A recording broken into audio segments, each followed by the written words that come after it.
De ontem para hoje começou a circular um trecho, um corte de uma entrevista dada por Elon Musk a Jordan Peterson. E aí esse recorte aí mostra, ou mostraria como é que foi que se deu o processo de afastamento do Elon Musk da esquerda, indo no sentido da extrema-direita. Eu não acho que o Elon Musk tenha sido de esquerda em algum momento, então só para começar aqui já esclarecer isso. Eu entendo que ele já tinha muitos ideais libertários, quase um anarcocapitalista, quase um monarca bilionário, e aí depois disso, com o tempo, ele foi se afastando e indo no sentido da extrema-direita, se tornando um dos grandes propagadores de perfis e de ideias que estão alinhadas com a extrema-direita global hoje. Mas vamos ouvir juntos esse trecho aqui da entrevista e depois comentar alguns pontos que chamaram a atenção aqui a partir disso. Então assistam. Why are you willing to make this an issue? Do you think? Well, it sort of like the happened to one of nameless my issue. it happened to one of my older boys, where I was essentially tricked into signing documents for one of my older boys, Xavier. This was before I had really any understanding of what was going on, and we had COVID going on, and so there was a lot of confusion. Told, Xavier might commit suicide if he. That was a lie right from the outset. No reliable clinician ever believed that. There was never any evidence for that. And also, if there's a higher suicide rate, the reason is because of the underlying depression and anxiety, and not because of the gender dysphoria. And every goddamn clinician knows that too. And they're too cowardly to come out and say it. Right, and so and then we end up in exactly, when I saw that lie start to propagate, it just made the hair on the back of my neck stand up. It's like, I see, so you're telling parents that unless they agree to this radical transformation that their children are going to die, and you think that's moral, and you think that's true. That is so pathological that it's almost incomprehensible. I can't imagine anything worse. I can't imagine a therapist doing anything worse than that, or sitting by idly and remaining silent while his colleagues are doing it. It's pathetic. It's incredibly evil, and I agree with you that people that have been promoting this should go to prison. It won't stop till that happens. Yeah. It'll just go underground. Puberty blockers are being accessed online by kids all the time through non-medical channels. So yeah, It's not going to stop. Yeah. Okay, so I see. So that's so I was tricked into doing this, and it wasn't explained to me that puberty blockers are actually just sterilization drugs, and so I lost my son essentially. They call it dead naming for a reason. Yeah. All right. So the reason it's called dead naming is because your son is dead. So my son Xavier is dead, killed by the woke mind virus. I'm sorry to hear that. Yeah. I can't imagine what that would be like. Yeah. So. Yeah, and there's lots of people in that situation now. Right. It's not pretty, and lots of demolished kids. Yes. Yeah, well, that's a good reason to be the final straw. All right, so I vowed to destroy the woke mind virus after that. Bem, aqui há alguns elementos que a gente tem que pensar, embora o foco da entrevista não tenha sido esse, Então, assim, a entrevista ela foi muito para tecnologia, para IA, para consciência. Então, assim, eles viajaram na conversa ali e o Jordan Peterson aproveitou para poder fazer jabá do livro dele, Então, assim, o tempo todo ele menciona que no próximo livro, e aí, num ponto da entrevista, eles chegam nessa questão que seria o ponto, o gatilho que levou o Elon Musk para a extrema-direita.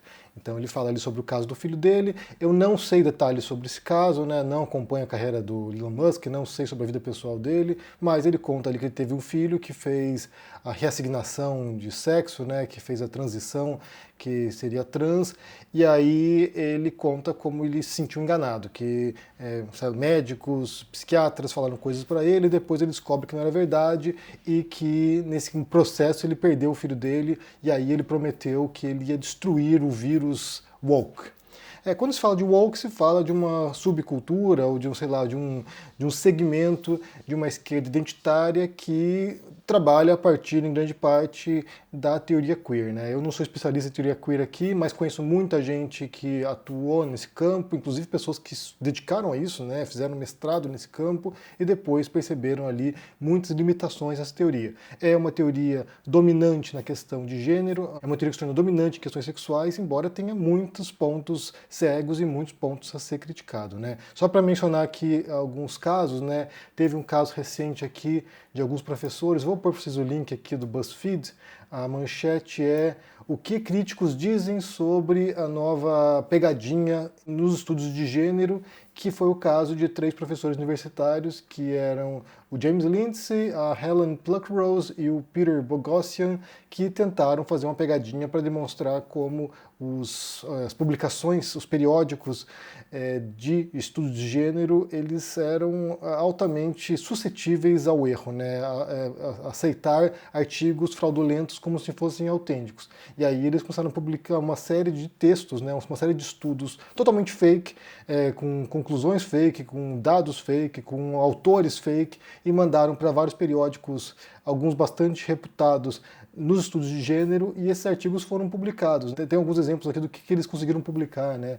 Então, por exemplo, um deles era um artigo que defendia que homens que se penetram com vibradores, eles são menos transfóbicos. Outro artigo alegava que homens que frequentam o Hooters, que é um tipo de restaurante nos Estados Unidos que as mulheres usam roupas justas e têm os peitões, homens que frequentam os Hooters, eles exibem um tipo particular de masculinidade.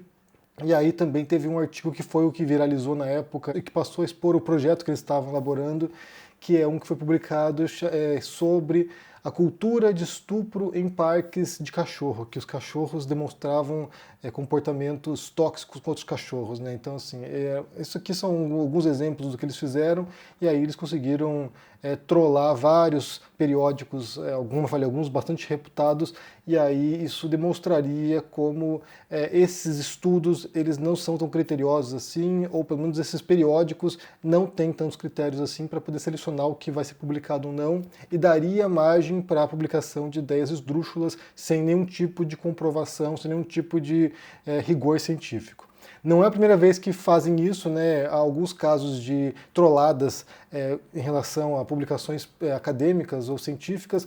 Um bem famoso foi o caso Sokal, que foi nos anos 90, quando um professor de física, que era o Alan Sokal, resolveu mandar um artigo para uma revista bastante importante, e ele demonstrava, ou tentava demonstrar nesse artigo, era um artigo fake também, mas tentava demonstrar que a gravidade quântica era um construto social e linguístico. E aí era um texto que não tinha pé nem cabeça. Basicamente era um texto que utilizava os jargões, né, utilizava as estruturas linguísticas da forma publicada nesses periódicos, e aí passou, e aí se tornou bem famoso, se tornou um escândalo na época. Então, como eu falei, isso aqui não demonstra que as teses são falsas, mas demonstra que o critério é bastante baixo aí em alguns periódicos para a publicação de textos nesses campos, né? Então, assim, há muitas razões para questionar e para criticar postulados da teoria queer, mas não é esse o foco aqui do vídeo, né? Só para mencionar aqui que é possível sim, com base em diferentes perspectivas, inclusive materialista, você poder questionar algumas conclusões sobre os estudos de gênero com base nessa perspectiva. Mas não é essa a questão. A questão é ele vir argumentar que foi isso, né? Foi a transição do filho dele que o levou, que o jogou para a extrema-direita. E isso me parece um pretexto, na verdade, né? Como eu falei no começo, não me parece que o Elon Musk fosse de esquerda no começo e de repente foi migrando para a extrema-direita. Não é esse o caso. Ele era alguém que talvez tivesse algumas pautas ambientais em mente, que é uma preocupação que deveria ser não apenas da esquerda, mas de todo mundo, né? Eu vi recentemente essa semana uma reportagem dizendo que o Brasil em 50 anos vai se tornar inabitável porque vai esquentar tanto a temperatura no Brasil que simplesmente ninguém vai conseguir mais sobreviver no país.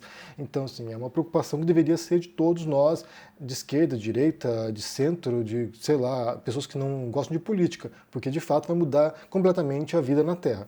Mas, tirando isso, não me parece que o Elon Musk fosse um esquerdista, que defendesse pautas de esquerda e, de repente, por causa da piração queer, ele passou a ser, né, woke, como ele diz, passou a ser de direita. Me parece alguém que já tinha ideais de direita, anarcocapitalista, ou seja, vinculado a esses ANCAPs aí, né, sabe, de Estado mínimo inexistente, de não pagar imposto, de bitcoins, essas coisas. Ele sempre esteve ligado com essas coisas, então me parece que ele já tinha essa posição e, pouco a pouco, dadas as repercussões nas redes sociais, dadas as interações que ele tinha também, dada a própria estrutura e a dinâmica das redes sociais, ele foi se radicalizando, assim como aconteceu com Jordan Peterson. Jordan Peterson não era um extremista de direita tempos atrás. Hoje ele está bem mais alinhado a essas ideias, ele está com um discurso bastante calcado na religião, ele sempre trabalhou com esses tópicos, mas não me parece que era a posição dele tão assim, tão dura, tão intransigente como é atualmente. Eu conheço o trabalho de Jordan Peterson tem pelo menos uns 8 anos, antes de ele ficar bastante famoso com as polêmicas que ele se envolveu, e me parece que o discurso dele foi escalando bastante ao longo do tempo. Então, o que a gente percebe, e acho que esse é o mundo digital no qual a gente vive, e é assim que se dão as interações, há uma força centrífuga que empurra tudo para os extremos, empurra tudo para as margens. Então, assim, há pouco espaço para moderação, há pouco espaço para ponderação, há pouco espaço para ser razoável, há pouco espaço para ser sensato, tudo vai jogado para os extremos. Então isso aconteceu durante os últimos anos com a extrema-direita, quando as redes sociais potencializavam conteúdos extremistas, quem falava mais alto, quem gritava mais alto, quem batia com a mão na mesa, quem se arrogava um conhecimento que não possuía, obtinha visibilidade. A gente viu figuras como Olavo de Carvalho se destacando assim, e também, no outro lado, me parece que funciona desse modo. Quem se organiza melhor para cancelar os outros, quem forma pelotões de linchamento virtual consegue se destacar, quem defende terraplanismo econômico de esquerda e cria um espírito de seita consegue se destacar. Então o que vai acontecendo é jogando as pessoas para essas margens. E aí esse espaço central, que é um espaço inclusive de conciliação, de diálogo, de troca de ideias saudáveis, isso deixa de existir. Aqui vale mencionar, inclusive, o livro que chama Os Engenheiros do Caos, do jornalista Giuliano da Empoli, que fala sobre esse processo, né? Como historicamente, ou como nos períodos de talvez normalidade democrática, o esforço dos políticos é de se encaminhar ao centro para convencer essa massa central, que é uma massa indecisa, né? A massa que não é politizada, a massa que só pensa em política a cada 4 anos. Então o esforço dos políticos seria de se aproximar desse centro e convencer que eles eram uma alternativa viável e que supririam as necessidades e representariam esse centro difuso. Isso deixou de existir ou se tornou menos comum na era da internet e das redes sociais. Agora o que há é um apelo para os extremos, é um apelo para grupos sectários, extremados, intransigentes, e basta você seduzir esse grupo para que o seu discurso aparente ser mais popular do que realmente é. E o fato de parecer ser popular faz com que outras pessoas se aglomerem nesses ideais aqui, se aproximem desses ideais, e assim vai de fato se tornando mais popular com base nessa aparência de adesão. Então a gente vê no bolsonarismo. O bolsonarismo começava como um movimento bastante marginal, talvez em 2017 ali pouca gente conhecia o nome dele, e de repente foi tanto barulho feito na internet, tanta gente mencionando o nome dele, tanta gente reagindo às coisas dele também. Eu acho que tanto as falas esdrúxulas dele como as reações nossas às falas esdrúxulas ajudaram a dar visibilidade para o Bolsonaro. E essa é uma pergunta que eu me fiz logo de cara, né? Logo em 2018, quando eu comecei a trabalhar com essas questões e abordar esses tópicos aqui, que era uma pergunta que me afligia e ainda me aflige, é como lidar com esse tipo de discurso extremista, porque me parece que você ignorar não funciona, você ignorar permite com que eles continuem se manifestando e causando problemas com esse tipo de retórica nas suas bolhas, mas reagir a isso dá visibilidade. Então, assim, reagir a certos discursos faz com que esses discursos que eram nichados, que eram discursos que estavam ali numa bolha que talvez um subgrupo da internet, passe a tornar um discurso dominante e debatido, inclusive naturalizando esse discurso de modo que pareça que ele faz parte do discurso público de maneira legítima. Então é aquilo que se chama de janela de Overton também, né? De certos movimentos começarem a ter popularidade de modo a movimentar ou ampliar essa janela de Overton, dando legitimidade para tipos de discursos que não teriam espaço no debate público. Então, eu imagino que nós, progressistas, ou nós da esquerda, fizemos um trabalho bastante forte para ajudar o Bolsonaro a se eleger. Eu acho que o nosso horror, as nossas reações, os vídeos que a gente fazia com o título do Bolsonaro isso, Bolsonaro aquilo, ajudou o Bolsonaro no final. E é triste pensar nisso porque, embora a gente estivesse enfrentando, e de fato, genuinamente horrorizado, isso deu visibilidade. Eu percebo agora, em parte, como tem se dado a reação agora nesses dias seguintes aqui na questão da Kamala Harris, por exemplo, né? Havia lá a disputa que seria Joe Biden versus Trump, Joe Biden encolhido, Joe Biden desorientado, Joe Biden descoordenado, as pessoas indagando se ele teria capacidade para governar, o Trump crescendo cada vez mais. Tem um atentado contra ele, que arranca um pedaço da orelha do Trump, e aí só se fala dele, só se fala do Trump, o que foi o processo equivalente que se deu lá em 2016. Só se falava dele. Os jornais, New York Times, Washington Post, todos os grandes jornais reagindo às falas esdrúxulas do Trump. E aí, quando a Kamala Harris vem assumir esse posto, né, vem assumir a vaga deixada por Joe Biden ao renunciar à corrida eleitoral, agora, nesses dias, pelo menos, né, na sequência desses dias, só se fala dela. E aí o Trump encolheu. Então, assim, me parece que às vezes o silêncio, pelo menos um silêncio estratégico, o modo como a gente aborda as questões, é fundamental para pautar o debate. Eu acho que aqui tem a ver com o modo como a gente enquadra esse debate, como é que a gente transforma a comunicação de modo a tirar o foco dos adversários ou de quem está querendo pautar o debate e realmente conseguir fazer isso. É um dilema, é na verdade um dilema e é um desafio que a gente está tentando descobrir ainda desde então, né? Eu tenho um livro aqui que eu sempre uso como referência, que é o do George Lakoff, que se chama Don't Think of an Elephant, que ele trabalha justamente com a questão de como pautar o debate, né? Quando ele fala, por exemplo, o título, né? Não pense no elefante, quando você fala não pense no elefante, o que você pensa no elefante. Então, assim, quando você fala não votem no Trump ou não votem no Bolsonaro, o que você joga na cabeça da pessoa é Trump e Bolsonaro. A pessoa não está ouvindo o não votem, a pessoa não está ouvindo não liguem para esse discurso, não se importem com isso, não fiquem dando atenção para isso. Não, o que faz é justamente jogar o foco para essas pessoas e eles passam a ser legítimos no debate público. Então, imagino que nós aqui deveríamos encontrar caminhos para tentar driblar essa sedução de ficar o tempo todo reagindo a conteúdos que a gente acha esdrúxulos. Ah, mas Henry, está fazendo isso agora em relação ao conteúdo do Jordan Peterson e do Elon Musk. De certo modo, sim, mas me parece importante trazer esses temas aqui a partir de um caso exemplar, né? Então a gente pega um caso exemplar aqui e a gente pode, a partir disso, pensar algumas coisas, inclusive sobre a teoria queer, inclusive sobre o modo como se constrói conhecimento, inclusive como esse conhecimento passa a determinar relações sociais e procedimentos médicos, né? Então, assim, pode ser questionado isso? Deve ser questionado? De que modo a gente faz isso? Então, a gente tem aí professores, como eu mencionei, alguns casos que eles demonstram, através dessas trollagens que eles fizeram aí com periódicos acadêmicos, um modo como há pouco rigor em certos setores aí acadêmicos e que isso poderia ser aprimorado e pensado e estudado e servir como um alerta para que a gente tenha essa abertura intelectual de pensar essas questões e refletir sobre elas. Bem, de qualquer modo, eu quero saber de vocês aqui o que vocês pensam sobre essa afirmação do Elon Musk de que ele se tornou um extremista de direita ou se aproximou da extrema-direita global porque ele sofreu lá uma decepção com a cultura woke por causa do filho dele que é transexual.